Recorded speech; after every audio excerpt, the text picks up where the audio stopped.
Well, obviously, it's very vital that young people vote. The future of democracy is assured when people invest in the franchise. The franchise was paid for by blood, sweat, and tears, struggle. It was not automatic. We shouldn't squander our voice in the electoral process so that democracy is made real for those for whom that vote was so preciously fought for and struggled for.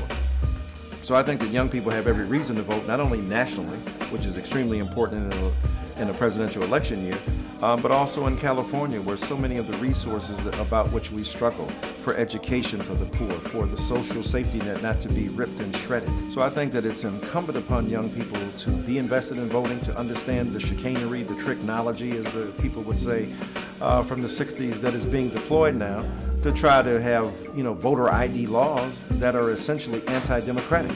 But we have to be aware of that. We have to be aware of the ruses and stratagems that are being deployed to try to trick us, divert us, distract us, or deny us the vote. It's incumbent upon us as young people to do that, and it's incumbent upon us as citizens to register our beliefs about what direction this democracy ought to take, what direction the state ought to take, and what the force and power of our democracy ought to reside in, what issues are critical, what ideas should be put forward.